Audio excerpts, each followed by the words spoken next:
4. The perks and privileges of the political class. Would you apply for this job? Be your own boss. Performance reviews conducted, but then immediately shredded. Make mistakes and assign the blame to other people with no consequences. Hefty six-figure salaried position with annual increases automatically granted without regard to work performance. Medical benefits are top of the line and are publicly subsidized. Pension plan is extremely generous and has a very short vesting period. Work on site 118 to 184 days a year and then work from home. Or not.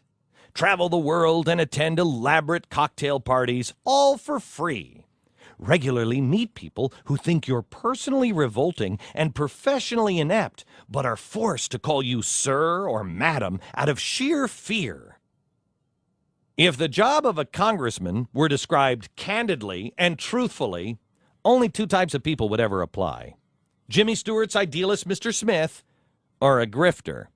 The idealist would be drawn to the task of reforming the obvious corruption, and the grifter would be drawn to the power and pleasures of the office. I don't know about you, but I think we need to find more Mr. Smiths and get rid of the grifters. Congress, America's aristocracy. It's kind of ironic that those who are the first to play the class card against the rich, while positioning themselves as just one of the people, are in fact only $26,000 a year away from being the villains themselves. While the average American earns between $40,000 and $50,000 a year, your congressman stuffs $174,000 annually into his pockets, an amount greater than the salary earned by 95% of all American families. Now, I don't begrudge anyone for making as much money as they can, unless they do it while also A, stealing from me or you, or B, condemning me or you. Our politicians are doing both. Being in the top 5% of all American families isn't enough, however, for those aristocrats in Congress.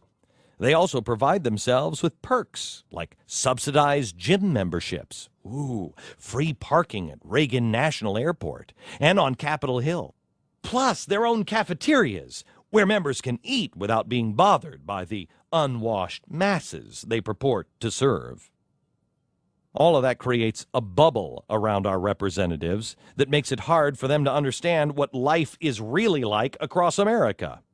Sure, they say they know what it's like to lose a job or have a home foreclosed on, but even if they do get it, do they really care? Or are they doing what they need to do to win their next campaign? One way that Congress could have demonstrated their willingness to live like the average Americans they claim to represent would have been to comply with the laws they themselves created.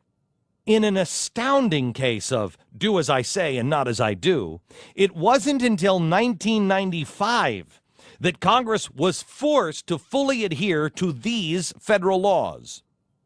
The Fair Labor Standards Act of 1938. Title VII of the Civil Rights Act of 1964. The Age Discrimination in Employment Act of 1967. Occupational Safety and Health Act of 1970. The Rehabilitation Act of 1973. The Employee Polygraph Protection Act of 1988. The Americans with Disabilities Act of 1990. The Family and Medical Leave Act of 1993. The Federal Service Labor Management Relations Statute. Veterans' employment and reemployment rights at Chapter 43 of Title 38 of the U.S. Code. And finally, the Worker Adjustment and Retraining Notification Act. What happened in 1995 to force Congress to start abiding by the laws they had passed, in many instances, decades earlier? 2 major revolutions, both of which took place a year earlier. First, the Democrats had controlled the House for 40 years. They were swept out of power. And second, almost 1/3 of the House Republicans who ran for office were new candidates. They campaigned on a platform of accountability and had enough critical mass to force their own party to make changes. In hindsight, The promise and potential of that political revolution was short-lived as idealists gave up or lost their seats and opportunists chose power over principles. But those elections still serve as a reminder that real change is possible when enough people support good candidates, regardless of party. Politicians never change, and neither does their hypocrisy. Congress is now pushing legislation to make unionizing in the workplace easier.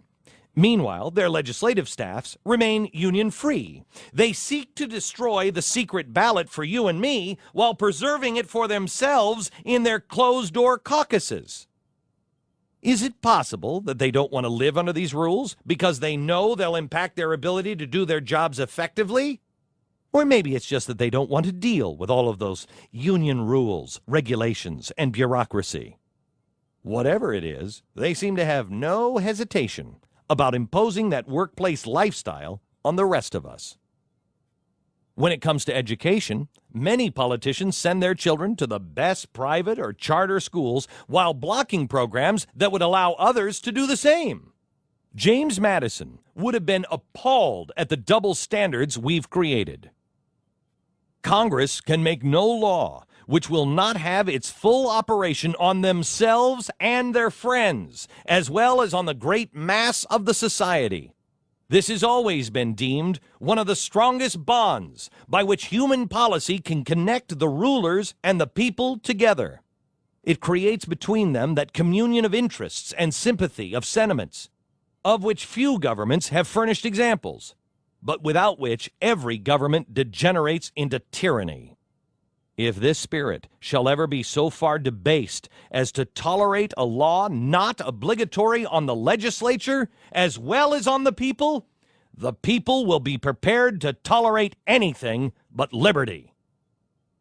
These people could not be more out of step with the founders if they tried, and poll after poll shows that Americans despise them for it. So why can't we get the fortitude just to vote them all out and start fresh? Do we really buy their lies that no one else could do their job? Until we're ready to wipe the slate clean and bring in new leaders who are beholden to no one but us and nothing but the Constitution, we must demand a political, mutually assured destruction policy. Every law imposed on the people must apply with equal force to those who passed it.